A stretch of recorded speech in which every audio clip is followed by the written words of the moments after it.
Bueno, que tengan buenos días a todos. Vamos a seguir con las teóricas de la materia, en este caso la clase teórica número 3, donde vamos a trabajar sobre la noción de alteridad, que era algo que les había adelantado anteriormente. Es la categoría, digamos, o sea, central que nosotros vamos a trabajar para justamente abordar las cuestiones que tienen que ver con la diferencia cultural. Ahora vamos a entrar en detalle. Vamos a trabajar sobre tres modelos operativos de poder trabajar la noción de alteridad. Y esto es muy importante porque son tres modelos que nosotros vamos a poder poner en juego, digamos, o sea, implementar cuando estemos haciendo análisis sobre determinados datos de la realidad. Vamos a ver, trabajar seguramente con materiales audiovisuales, etcétera, para hacer análisis. Entonces, estos tres modelos, que son modelos más esquemáticos, digamos, o sea, pero nos van a permitir hacer un abordaje de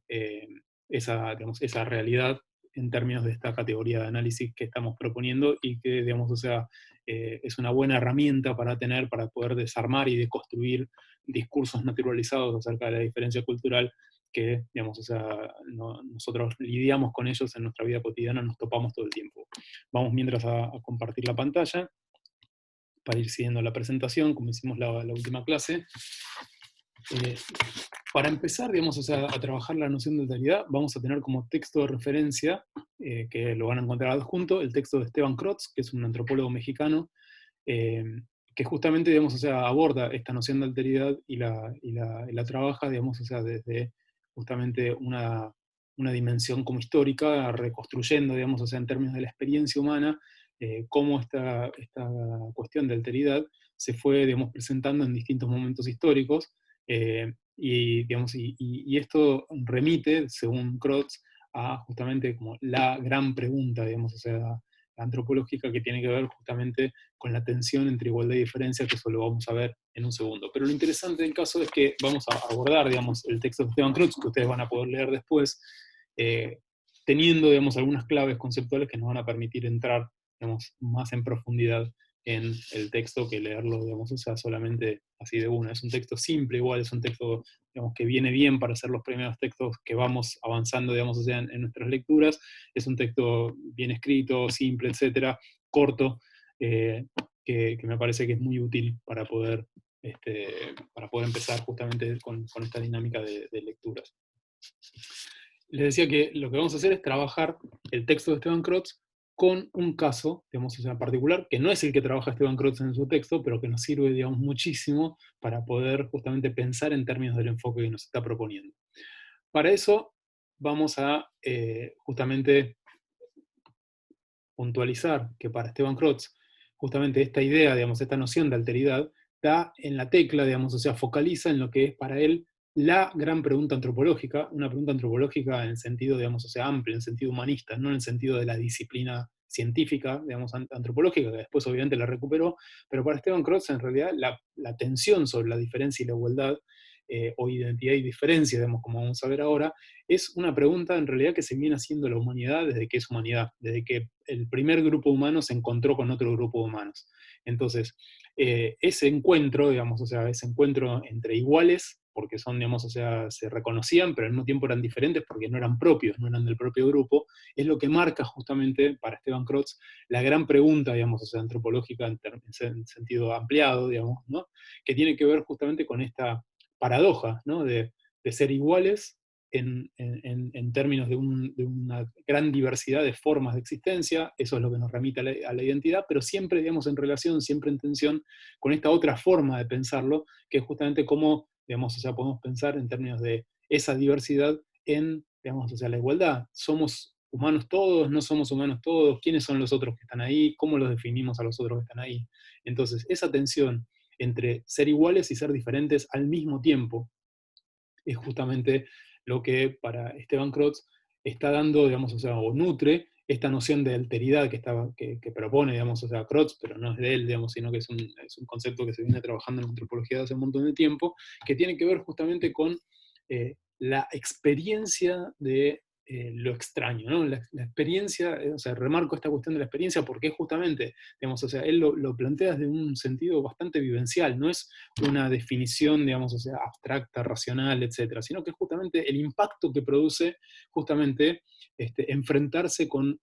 otros que son al mismo tiempo distintos, pero al mismo tiempo iguales a uno. Y esto nos pasa, digamos, o sea, Crotz reconstruye eso, bueno, los primeros encuentros entre grupos humanos, pero uno lo puede pensar todo el tiempo, digamos, o sea, como aquellos que nos enseñaron a odiar, digamos, o sea, y a pensar que eran distintos, y cuando eran distintos había que temerles, etcétera, de pronto cuando los vemos, uno tiene, digamos, o sea, ese impacto que es, bueno, pero en realidad no son tan distintos a nosotros, no son tan distintos a lo que hacemos nosotros, entonces, ¿cómo puede ser que sean tan diferentes, tan otra cosa? Eh, digamos, en este sentido, yo, por ejemplo, me crié, hice, digamos, prácticamente la mayor parte de mi niñez en la provincia de Jujuy, y teníamos, digamos, o sea, una fuerte cuestión con lo que eran las familias gitanas que aparecían en los barrios y que de pronto venían y pedían cosas en las casas, y entonces estaba todo ese mito que se robaban los niños, que los ponían abajo de las polleras, etc. Entonces, en realidad uno nace, digamos, imbuido de todos esos cuentos y esas historias ficticias, digamos, acerca de lo que pasaba, que yo, y le aprende, digamos, a odiarlos, a tener miedo, etc. Entonces me acuerdo, digamos, o sea, de la primera vez que vi que venían, digamos, o sea, familias gitanas, digamos, o sea, que se diferenciaban justamente por su forma de vestir, por los colores que usaban, digamos, o sea, por la forma de moverse, ¿no? En grupo, y etcétera. Iban casa por casa en ese barrio, digamos, que era un barrio bastante humilde, de Jujuy. Me encerré, digamos, en mi casa, no quise salir, justamente, digamos, o sea, por el miedo que me producía, y ahí me acuerdo que mis viejos me dijeron, no, mira, o sea, hay un montón de cosas que se dicen, eso no es tan así, qué sé yo, todo lo otro, eran todas cosas que circulaban en el barrio. Y entonces empezar a salir y empezar a ver y empezar a ver que no eran tan distintos, digamos, o sea, que en términos, digamos, o sea, de su relación con los niños, con sus propios niños, digamos, o sea, eran otra cosa. Entonces, bueno, ahí es cuando uno va perdiendo el miedo, cuando pierde el miedo puede conocer. Entonces, Crotz, digamos, recupera esta dimensión bien emotiva, digamos, bien de lo emocional, de la cuestión de la experiencia de lo extraño, pero en la experiencia de lo extraño que siempre, digamos, entonces va a remitir justamente a un nosotros. O sea, yo no puedo pensar solamente que la otredad es solamente lo que está fuera del nosotros, sino que justamente siempre se construye, perdón, en relación. Siempre la construcción, digamos, o sea, de quiénes son nosotros implica necesariamente algún tipo de registro de quiénes somos nosotros, de cómo digamos, o sea, nos constituimos, digamos, como grupo de pertenencia. Entonces, este es un aspecto súper importante que quiero resaltar de la categoría de alteridad, que siempre, digamos, la categoría de alteridad nos va a remitir a justamente es un concepto que nos remite a una dimensión relacional. Relacional porque pone en relación aquello que se define, digamos, o sea, como otredad, en relación a nosotros. Entonces, siempre, siempre, siempre, la idea de alteridad nos va a remitir a este doble movimiento, que al definir a los otros, yo no defino solamente cómo son los otros, sino que siempre cualquier definición de los otros implica por defecto una definición de quiénes somos nosotros. Si yo digo los otros son vagos, es porque creo que nosotros no somos vagos. Si los otros, digamos, o sea, son violentos intrínsecamente, naturalmente violentos, quiere decir que yo estoy asumiendo que nosotros no lo somos. Y ese hecho de asumir es un hecho de asumir que generalmente lo que tiene son,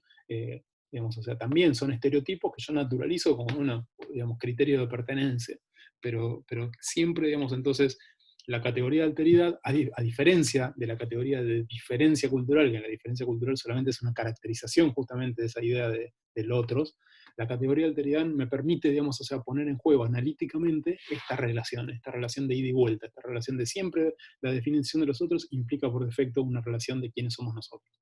Para entrar entonces en este tema, que es un tema, digamos, o sea, fuertemente antropológico, vamos a trabajar con el ejemplo de Florian Pauque, que fue un misionero jesuita, eh, que bueno, murió en 1780, digamos, nació en 1719, era de origen húngaro y digamos, empezó sus primeros años dentro digamos, de la orden jesuita con una fuerte, digamos, o sea, con un fuerte impulso de ir a misionar las tierras americanas. Entonces, bueno, buscó, digamos, o sea, la forma de poder llegar a que lo mandaran justamente a misionar, y finalmente, digamos, eso lo pudo hacer llegando, digamos, a las tierras del Virreinato del Río de la Plata en 1750. Lo mandaron a una reducción, ustedes no conocen las historias de cómo trabajaban los jesuitas haciendo estas reducciones, digamos, o sea, de indios, que eran amigos, entonces empezaban a organizarse para justamente ir conviviendo e ir integrando, digamos, o sea, y eso era una estrategia no solamente de evangelización, sino una estrategia de poder y control político de la colonia, ¿no? Que mandaba, digamos, como cabeza a las reducciones para que vayan entablando relaciones con todas las parcialidades indígenas que en ese momento poblaban esos territorios, y entonces poder ir ganando espacio. Y esto lo hacían a la vera de los ríos. Entonces, en la reducción de San Javier, que hoy es, digamos, o sea, está muy cercano a donde hoy es el pueblo de San Javier, en la provincia de Santa Fe, ahí por el medio de la provincia, es donde mandaron a Florian Pauke. Y, digamos, Florian Pauke tenía una característica, que era alguien que dibujaba muy bien, entonces hizo un relato de su vida, digamos, o sea, en todos los años que duró, desde 1750 hasta 1767, su estancia, digamos, o sea, en San Javier, hizo un libro de relatos, digamos, escritos, pero también gráficos. Entonces ahí tenemos, por ejemplo, un mapa, una vista, digamos, o sea, de cómo era la reducción, que nos da un poco la idea de más o menos cómo era, digamos, o sea, el tamaño que tenía una reducción. Eran realmente, digamos, o sea, algunos caseríos bastante dispersos, digamos, o sea, en un terreno que era considerado, digamos, o sea, un terreno muy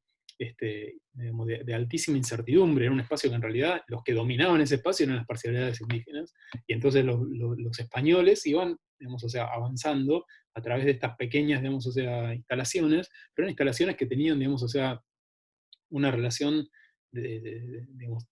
tensa siempre, digamos, o sea, de amistad, pero de hostilidad también, de negociación, de mucha negociación con las parcialidades, pues necesitaban de ellos para poder tener alimentos, pero al mismo tiempo ir transformando sus creencias. Entonces, era, digamos, o sea, un equilibrio muy inestable. Y en ese sentido, digamos, o sea, Florian Pauke destaca, no solamente por hacer los dibujos, sino porque toma una decisión muy importante,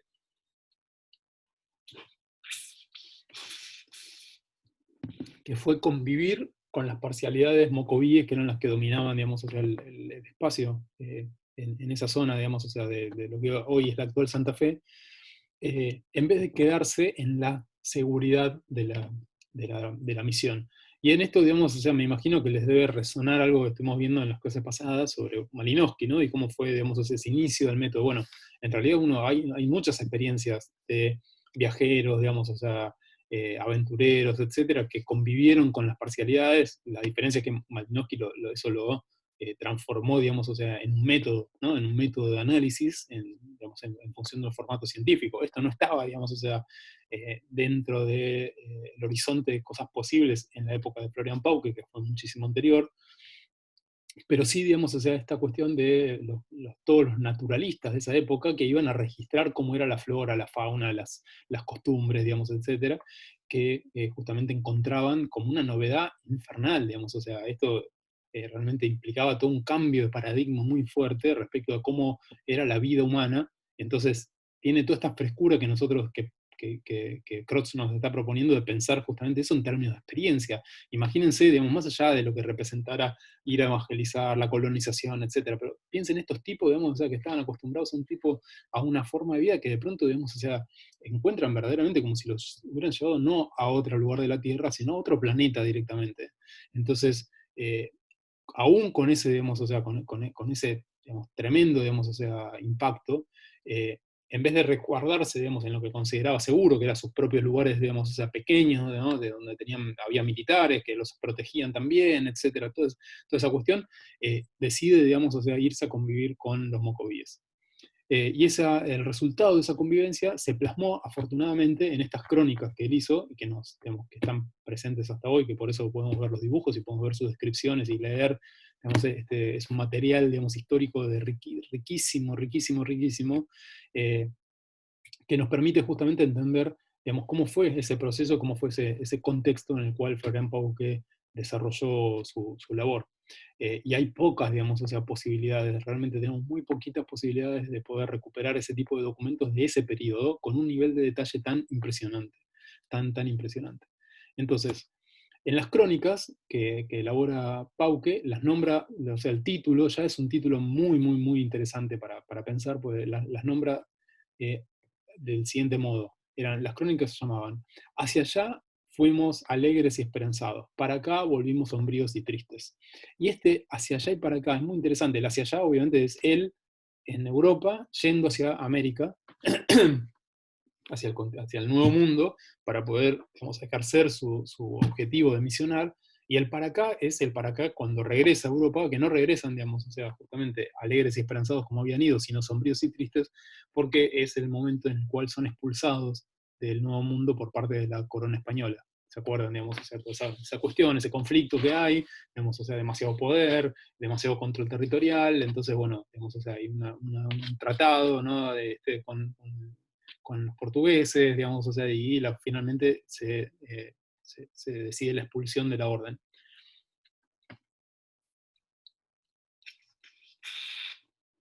Y eso marca una cuestión interesante, porque fíjense que él podría haber nombrado el relato como crónica del nuevo mundo y no sé, crónicas de la vida humana y la vida, perdón, la vida natural y cultural en el nuevo mundo. Y punto. Sin embargo, lo nombra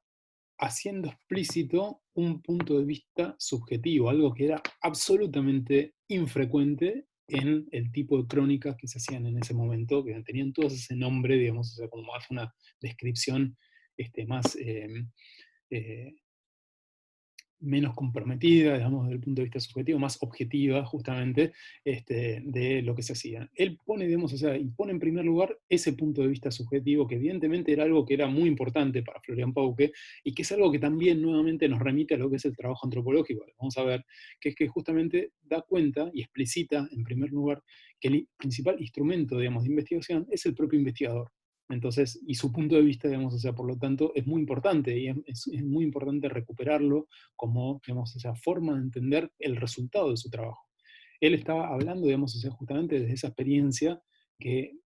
permite, digamos, o sea, explicitar el lugar de enunciación. Y esto, de nuevo, digamos, en vez de sustraerse, de sumergirse en un nosotros, digamos, o sea, que podría ser los españoles, los colonos, digamos, etcétera, él está marcando justamente su carácter situado de la mirada de un jesuita, digamos, o sea, con sus anhelos, con sus frustraciones, yendo, digamos, o sea, a hacer este trabajo en el continente americano. Fíjense, digamos, o sea, en las imágenes son increíbles, el tipo, digamos, o sea, de detalle, ¿no? O sea, esto era, bueno, cómo era la vida, digamos, o sea, en los grandes centros, después cuando llega a Córdoba lo mandan acá, entonces cómo eran las vestimentas que, digamos, que tenían en ese momento los religiosos. Fíjense esto, digamos, o sea, miren la complejidad de los dibujos, de los tatuajes que tenían los mocovíes, digamos, o sea, con el que él convivía, digamos, o sea, con el que él convivió, y que dejó este registro, digamos, o sea, es signo de una complejidad cultural impresionante que nosotros ni siquiera tenemos idea. O sea, como justamente los pueblos originarios actuales, digamos, o sea, todos los que vivían en ese lugar, digamos, no quedaron, fueron exterminados, digamos, o sea, entonces solamente quedaron solamente algunas parcialidades que están relacionadas en lo que era el Chaco profundo, digamos, en tierra adentro, y que luego fueron, digamos, o sea, expoliadas de su territorio, marginalizadas, empobrecidas, etcétera, y que hoy justamente lo que tenemos son expresiones digamos, de esa presencia histórica que justamente están, digamos, o sea, muy transformadas para mal, digamos, o sea, en el sentido de una pérdida muy fuerte de cuestiones que antes sí tenían, digamos, o sea, como registro vivo. Entonces, el trabajo de Pauque nos permite ver, digamos, si yo les mostrara esto y les digo que esto son las tribus del Amazonas, que son mucho más conocidas, que son, digamos, o sea, mucho más espectacularmente diferentes,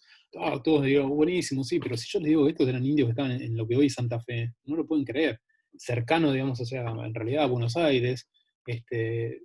y tienen un, digamos, o sea, un grado de complejidad muy fuerte, muy interesante, digamos, o sea, ver. Por otra parte, digamos, o sea, también lo que nos muestra Pauque es el tema de, bueno, cómo eran las formas de vida, fíjense, digamos, o sea, en qué sentido, digamos, o sea, la vida, digamos, o sea, de las comunidades digamos, de la colonia tomaba, digamos, o sea, también formas, por ejemplo, de provisionarse, que tenían que ver, digamos, o sea, con las cosas que traían, digamos, o sea, de Europa, pero también, digamos, o sea, préstamos que empezaban a hacer con las cosas que veían, digamos, o sea, acá. Entonces, toda la tensión es una tensión que siempre hay que ponerla entre paréntesis, una tensión que había mucha negociación, había mucha cooperación, al mismo tiempo conflicto. Entonces no era una cosa o la otra, sino que era mucho más negociada, mucho más interacción y relaciones, digamos, o sea, que meramente el conflicto, digamos, y el exterminio, ¿no? Esto, claro que a largo plazo es lo que termina pasando por un montón de factores, pero en la vida cotidiana, en el nivel ese que yo les contaba, donde los imponderables de la vida social aparecen, es donde justamente Pauque nos va a poder mostrar, digamos, o sea, todos esos matices que una lectura solamente en términos, bueno, llegaron los españoles, terminaron todos los indios, digamos, no. O sea, fue un proceso muy largo, fue un proceso mucho más complejo, y trabajos como el de Pauque, digamos, o sea, hacen las veces de alguien, digamos, o sea, que estuviera mirando por nosotros esa dimensión de la vida cotidiana que generalmente tiende a desaparecer. De la misma forma, en esta otra ilustración, ven los distintos modos de aprovisionamiento que él marca, digamos, o sea, en esta foto, en esta imagen lo van a ver, digamos, un poco lejano, pero por acá tienen, digamos, un conjunto de mocovíes cazando un yaguareté, acá un cultivo de maíz, y en este caso están sacando frutos de algarrobo y del mistol, que también utilizaban y hasta hoy se usan, digamos, o sea, como base de la alimentación en pueblos chaqueños, y miel, miel de árboles, miel salvaje. Entonces, bueno, todas estas cuestiones, digamos, o sea, nos permiten entender, bueno, cómo era la complejidad de la forma de vida y de la relación, digamos, interétnica entre estas, digamos, o sea, dos grandes grupos étnicos, españoles y los grupos indígenas en aquel entonces. Para, digamos, cuando vean el trabajo de Crotz, ustedes van a ver que Crotz habla de que esta experiencia de la alteridad, esta experiencia de lo otro y lo familiar como tensión, se puede manifestar en función de tres grandes, digamos, o sea, acontecimientos. Primero es el encuentro de los primeros grupos humanos, el segundo es el viaje en el sentido de esas personas, esos grupos de una cultura que de pronto, digamos, o sea, sentían la necesidad imperiosa de salir de sus contornos y ir hacia lo desconocido y conocer lo desconocido. Entonces tenemos un montón de experiencias de relatos de viajeros en la cual el propio, digamos, trabajo de Pau que se puede vincular con eso. Y el tercero es la cuestión de la expansión imperial del poder, en el cual esa expansión ya adquiere digamos, o sea, otro tipo de magnitud totalmente diferente, donde es, digamos, o sea, un, un- llegar hacia las otras culturas, pero transformarlas en el propio acto de llegar de forma, digamos, así, irreversible. Entonces esto, digamos, o sea, también forma parte de las experiencias de alteridad contemporánea, lo que formaron, digamos, o sea, las experiencias de alteridad contemporánea de la cual nosotros, digamos, somos hijos directos, ¿no? O sea, nosotros justamente somos, estamos vinculados, digamos, justamente con esa historia, y por eso, digamos, es importante trabajarla en términos de estos conceptos de alteridad y poder discutir, digamos, o sea, cuáles son sus efectos. Entonces, si yo les pongo, bueno, esto, digamos, o sea, es para que vean también, justamente, digamos, o sea, en esto que les decía, las relaciones interétnicas, ¿no? O sea, esto era un fuerte, esto es una imagen de un fuerte español. O sea, piensen lo que era un fuerte, digamos, o sea, era un destacamento con pocas personas, algunos caballos, digamos, y un vallado de metal, digamos, o sea, y la cuestión del conflicto con las parcialidades que entraban, digamos, en los territorios, el fondo del bosque tupido, digamos, este es el espacio que no es controlado, ese era un control, digamos, donde los indígenas tenían un montón de fuerza, digamos, o sea, pero no en estos claros. Entonces, en realidad, las ocupaciones en ese momento eran ocupaciones, pero eran ocupaciones muy precarias, y por lo tanto, justamente, la cuestión de la forma en la que se tramitaba esta relación entre unos y otros, ¿no? Esta relación justamente de alteridad, bueno, somos iguales pero diferentes, está mediado, digamos, o sea, por justamente la fragilidad. Muchas de las primeras ciudades que los españoles crearon fueron arrasadas, digamos, o sea, al poco tiempo y nunca más las volvieron a hacer. Está la famosa ciudad del Esteco, digamos, es una ciudad desaparecida en las cercanías de lo que hoy es Santiago del Estero, y la imposibilidad de tener, digamos, o sea, un control efectivo sobre el territorio chaqueño por parte de la corona, que le llevó siglos, digamos, o sea, a hacer, y que recién, hasta muy entrado, digamos, el periodo ya de conformación del Estado Nacional, se pudo asegurar plenamente. Pero lo cierto es que la colonia, digamos, o sea, convivía en una alta presencia y control español en la parte del Río de la Plata, digamos, después un camino, digamos, que llevaba por Córdoba, Tucumán, Salta, hacia el Alto Perú, que era la principal vía, y después otro por la vía fluvial. Pero en la parte del territorio de Chaco, eso, digamos, o sea, les costó muchísimo tiempo dominar, digamos, completamente y dominar militarmente. Y justamente es uno, en esos bordes mixturados, complejos, etcétera, donde Florian Pauque decide, digamos, o sea, ir a misionar y decide, digamos, o sea, hacerlo con largos periodos de convivencia en las propias comunidades mocovíes, por eso, digamos, o sea, es tan rico su relato. Entonces, si yo les muestro esta imagen que filmaba, digamos, que dibujaba Pauque, esta es la imagen del cruce de un río, y yo les preguntara cuántas formas de alteridad podemos ver acá. Entonces, lo primero, digamos, o sea, que podemos ver justamente es,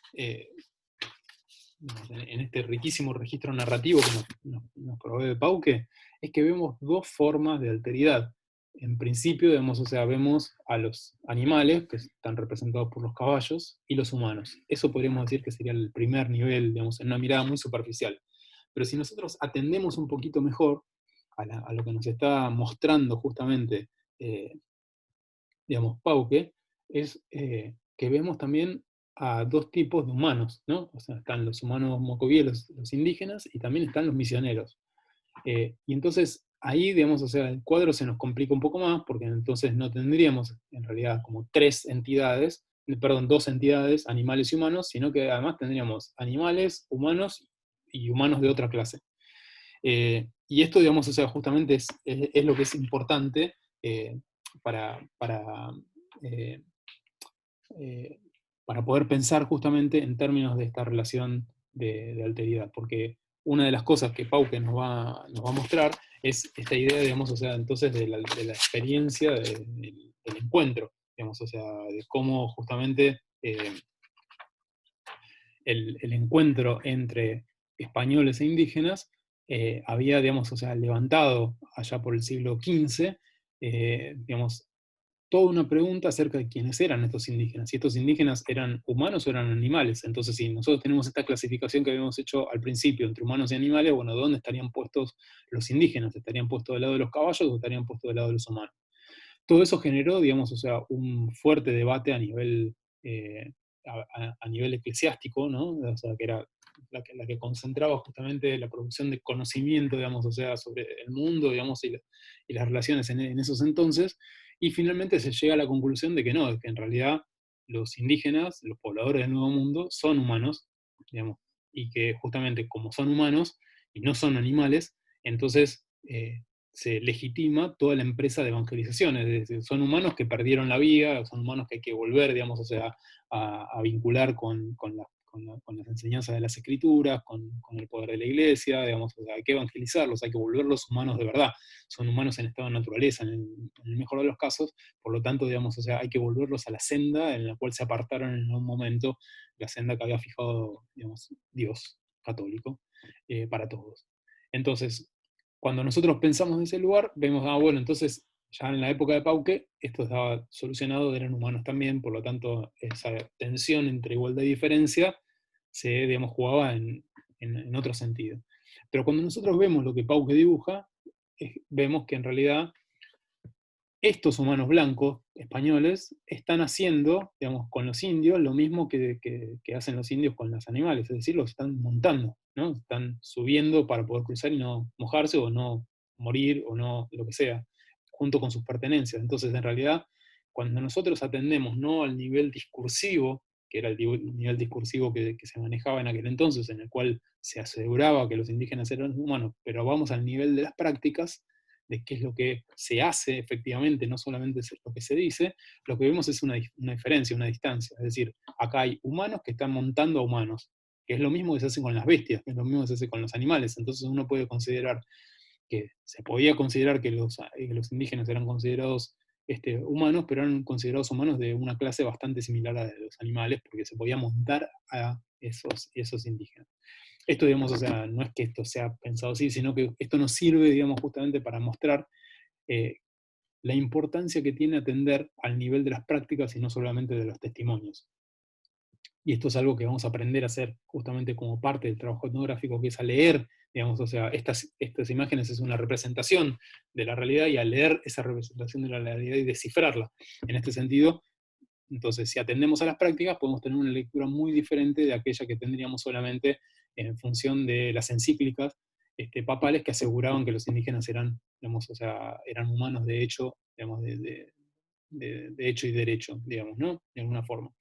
Y cuando atendemos a las prácticas, también vemos a las prácticas en el sentido no solamente de las acciones, sino también de la relación con la materialidad, con las vestimentas, con los alimentos. Entonces, cuando vemos eh, que unos están vestidos, digamos, o sea, no solamente hay una diferencia en la tonalidad del color de piel, que está bien marcada en el trabajo de Pauque, sino además hay una diferencia en las formas de vestir. Fíjense, digamos, o sea, los misioneros tienen ataviado, digamos, o sea, con los mismos trajes misionales que habían tenido en Europa, digamos, que lo portaban. Están, digamos, o sea, los indígenas están desnudos, digamos, o sea, por lo menos en el torso. En cambio, digamos, o sea, de la misma forma que los animales no tienen más elementos que la piel. Entonces acá justamente nos marca digamos, la importancia de nuevo de atender a las prácticas y atender a la materialidad, de ver que justamente sin todos estos ropajes, sin todos estos atavíos, estos, digamos, o sea, estos colonos, estos misioneros, serían iguales que los indígenas en su humanidad. O sea, sin esto que los diferencia, ¿m? Serían exactamente iguales, porque los veis, digamos, o sea, al término están en cuerpos desnudos, y en cuerpos desnudos, digamos, o sea, tienen la misma constitución humana. Entonces, acá es donde vemos justamente esta dimensión, digamos, o sea, del poder, cómo juega, que el poder se inscribe en las ropas, se inscribe, digamos, o sea, en los artefactos que manejan, se inscribe, digamos, en las formas, digamos, en las disposiciones corporales, se inscribe, digamos, en la forma de vestir. O sea, sin estos ropajes, estos misioneros no son más que humanos, pero con los ropajes son humanos de otra categoría, son humanos de otra clase. Entonces, acá, digamos, es donde nosotros vemos, en realidad, que esa diferencia cultural es una diferencia cultural que se produce y se reproduce en forma cotidiana. O sea, no es que exista, digamos, per se, sino que hay que construirla. Y la forma de construcción de esa diversidad, de esa diferencia cultural, son variables, digamos, y hay distintas formas de explicarla. Pero la cuestión es que la categoría de alteridad nos permite siempre entender que esa dimensión, digamos, de la diferencia cultural es una dimensión construida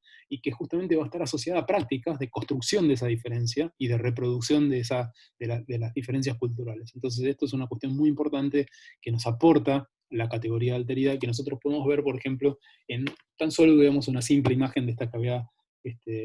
digamos, mostrado, que había ilustrado Florian Pauque en su viaje. Si nosotros vemos este tipo de registro, que era un registro, digamos, o sea, muy de primera mano, en eso aprendimos que había, digamos, o sea, esto de los registros de primera mano, si nosotros aprendemos justamente que este registro es un registro muy importante y es un registro de primera mano, lo primero que vamos a hacer entonces es ponerlo, digamos, justamente en relación con cuál era, digamos, o sea, eh, digamos, o sea, la ecología de relatos y de testimonios en las cuales el trabajo de Pauque convivía, digamos, porque el trabajo de Pauque vamos a ver que era muy excepcional en relación a lo que era básicamente la mayor cantidad de relatos que se hacían acerca de justamente estos sujetos indígenas digamos, en el contexto de la ocupación colonial. Entonces, para tener una referencia, vamos a ir, por ejemplo, a este fragmento de la representación del Consejo de Indias al rey, que el gobernador del Tucumán le manda, digamos, al rey justamente para contarle un poco cómo era la situación. Y vamos a relacionarlo con el tipo de, digamos, dibujos que se hacían acerca de cómo era la vida, digamos, de los indígenas y estos actos de canibalismo, digamos, o sea, orgiástico, donde comían, digamos, a sus enemigos y disfrutaban, digamos, o sea, en bailes, etcétera, que eran las representaciones más normales, más las representaciones dominantes acerca de cómo era la vida cotidiana de los indígenas en el Nuevo Mundo. O sea, una mirada muy distante, muy exotizante, muy elaborada, digamos, de segunda y tercera mano. Eran relatos de relatos de relatos que de pronto este dibujante, que era un dibujante alemán,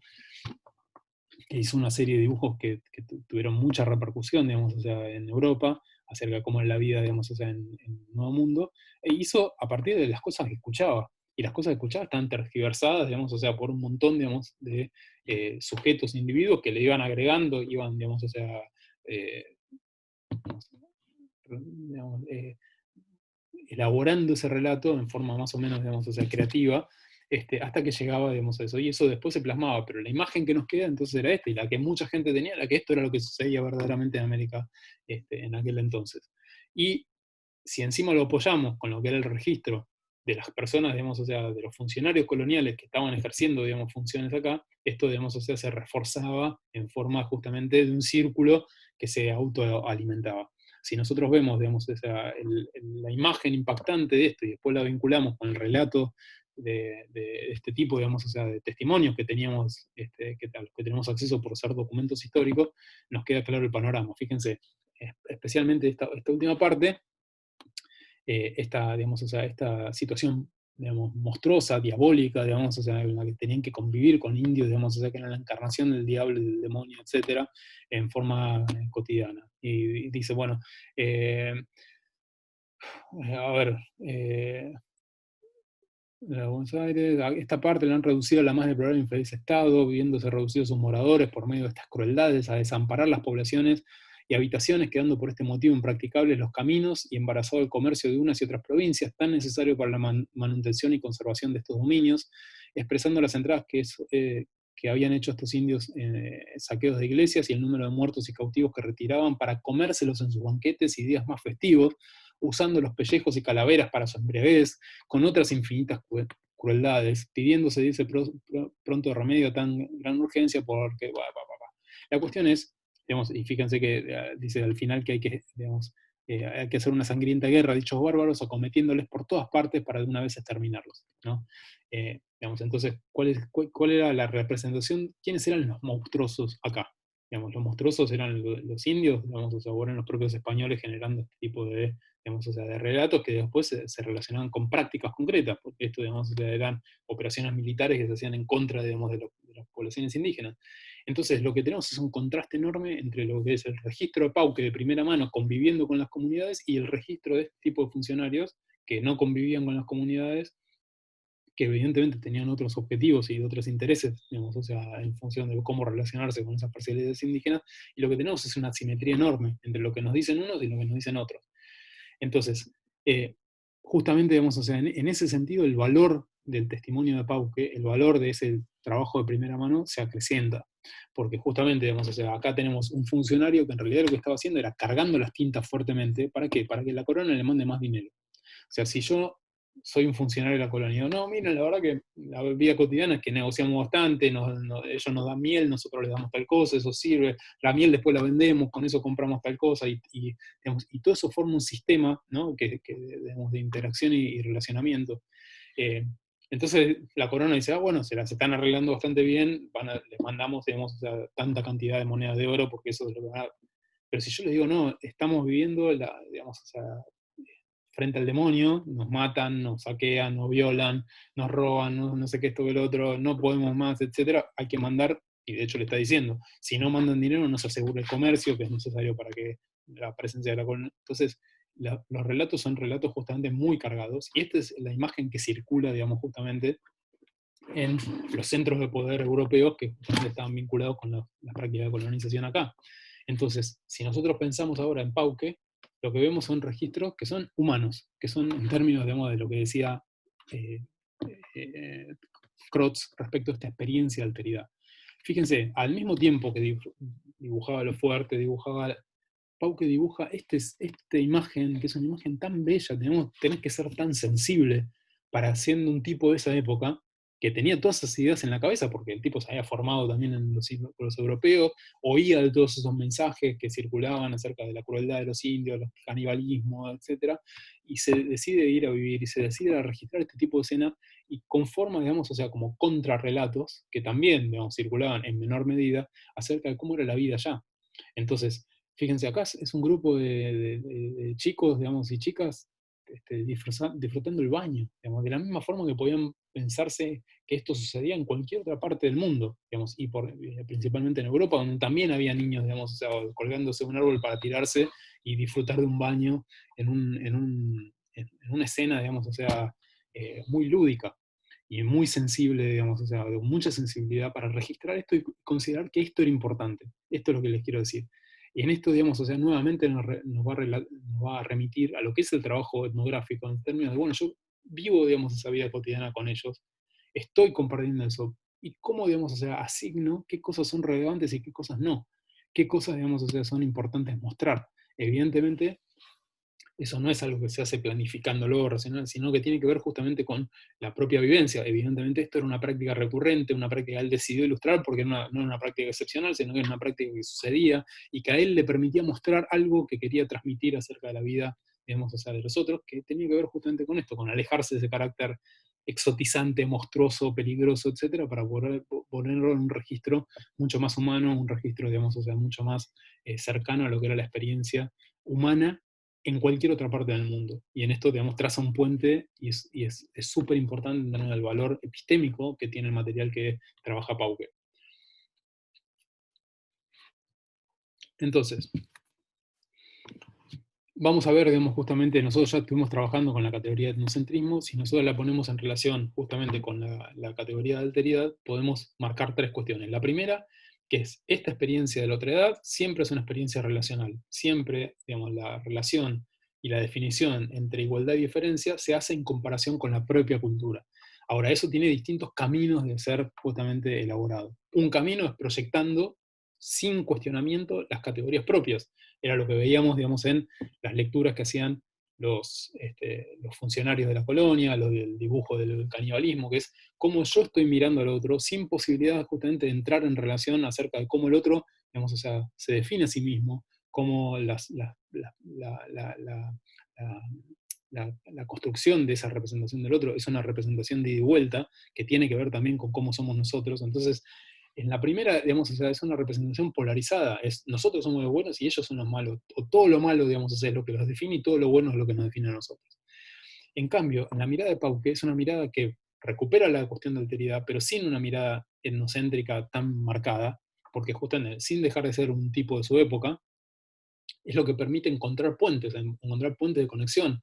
pensar que no hay solamente o cosas iguales o cosas diferentes, sino que esa tensión entre igualdad y diferencia se va a manifestar en distintos planos. En algunas cosas somos muy diferentes, pero en otras somos iguales. Y entonces eso abre un nuevo camino para justamente construir una relación.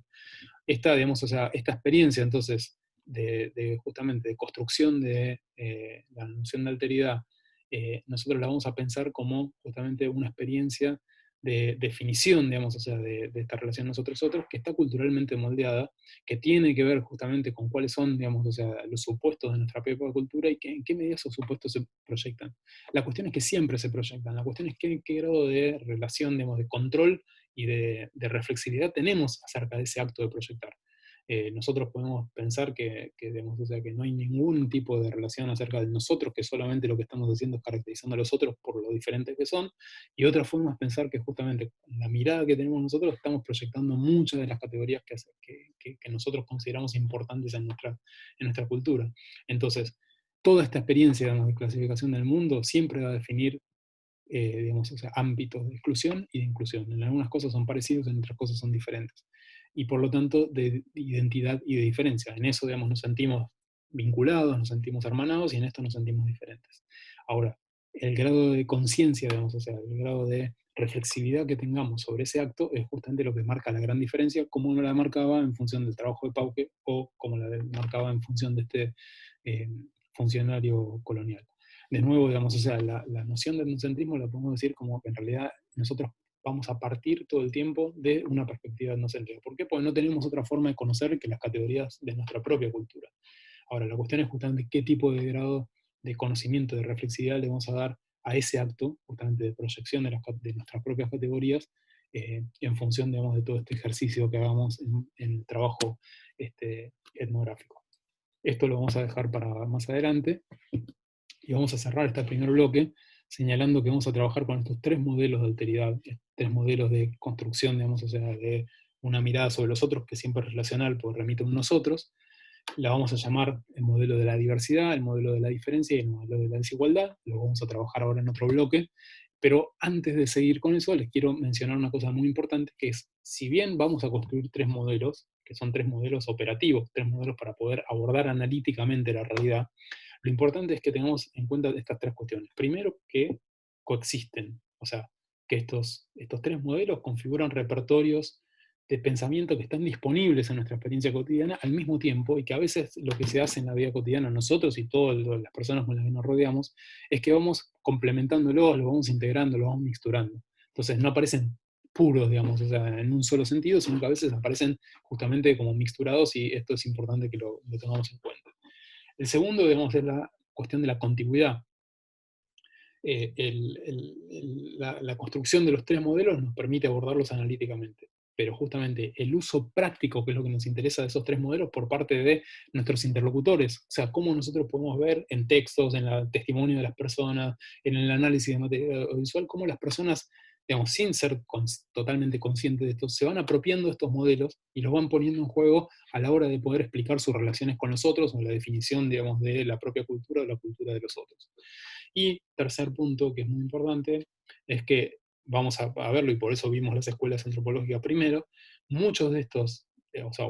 los tres modelos, en realidad recuperan discusiones que fueron, digamos, dadas en la disciplina de la antropología como ciencia, que muchas veces, digamos, o sea, eh, recuperan cosas que se consideran saldadas desde el punto de vista científico, pero a nivel del uso cotidiano, a nivel del sentido común, están fuertemente vigentes y que las vamos a ver justamente operar a nivel del sentido común en la vida cotidiana actual, digamos, contemporánea con nuestros propios interlocutores. Entonces, esto es muy importante. Se puede haber definido, se puede haber saldado históricamente en la antropología, pero sin embargo, esto no quiere decir que no suceda más, no se recupere más, no se ponga en juego más, sino que al contrario. Lo que vamos a ver es que aparecen y reaparecen y se siguen reproduciendo a nivel de los discursos de sentido común, y por eso es muy útil tener estos tres modelos para poder desarmar esos discursos en términos analíticos, que es lo que nos va a interesar hacer en toda esta primera parte de las materias. Bueno, vamos a dejar por acá y seguimos en el bloque siguiente ya con los modelos.